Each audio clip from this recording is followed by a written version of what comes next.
Hong Kong Chief Executive Carrie Lam says that she will continue to hold the fort as the city's leader.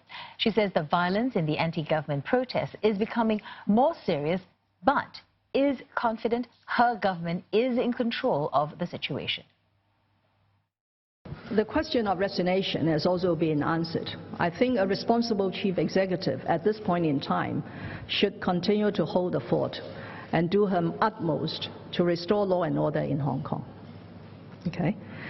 And I wouldn't say that my government has lost control. Day in, day out, we are not only supporting the law enforcement bodies, we are also acting responsibly to deal with other issues.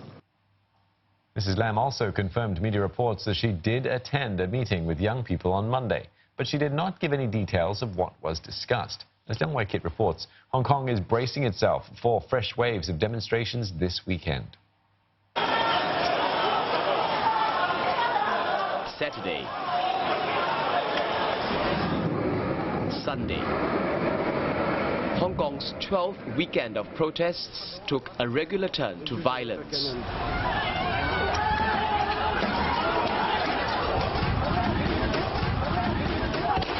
On Sunday night, a large group of protesters attacked these policemen. In self-defense, they drew out their guns, and one fired a warning shot. Here is where one policeman on Sunday night fired a warning shot to the sky. The police force and authorities say that that action was justified. But perhaps now the focus isn't on why that warning shot was fired, but on the significance of it. It's a wake-up call that the violence and threats are real. We have seen an increase in the intensity and extensity of violence used by protesters. Their radical acts have intensified with more dangerous and sometimes deadly weapons used, including bricks, metal poles, long sticks, and petrol bombs.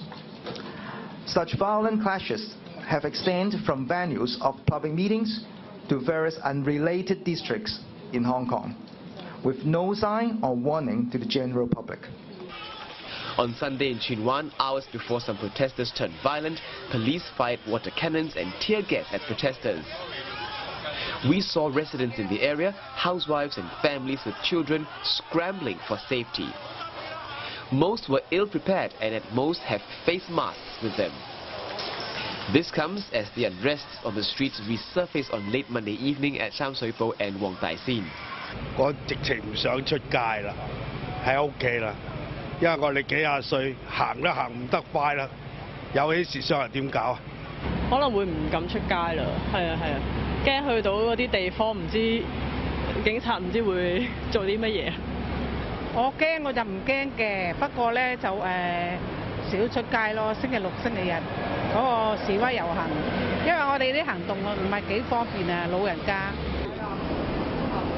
The protests are also hitting Hong Kong's pockets. Cabbies say there are fewer passengers with at least 40% drop in their takings. Shops where protests take place have also been asked to close early for their own safety. Overall, economists say Hong Kong's retail sales could drop by 30%. And this comes as the city is facing its first recession in decades. Hong Kong Chief Executive Carrie Lam says she wants to sit down and have peaceful talks with protesters. Starting a dialogue doesn't mean that we will condone violence. If violence continues, the only thing that we should do is to stem out that violence through law enforcement actions. You would just imagine if under the pretext of communication or starting a dialogue that we are not going to enforce the laws in Hong Kong, that we are going to tolerate all forms of violence and disruptions in Hong Kong. That will be the end of the rule of law in Hong Kong. Hong Kong is likely to enter its 13th week of protest this weekend with no end in sight. Protesters refuse to talk to Mrs. Carrie Lam. They want a complete end to the extradition bill and an inquiry into police brutality. But Mrs. Lam says she's already met the first demand. She says the bill is now dead. But protesters want her to be more specific, that the bill is completely over. Mrs. Lam has also refused a police inquiry. She says currently a body is already looking into police conduct and complaints. Although Hong Kong knows it has to move on, the issue is nobody knows how to pick up the pieces and heal this fractured society. Leong Wai Kit, CNA, Hong Kong.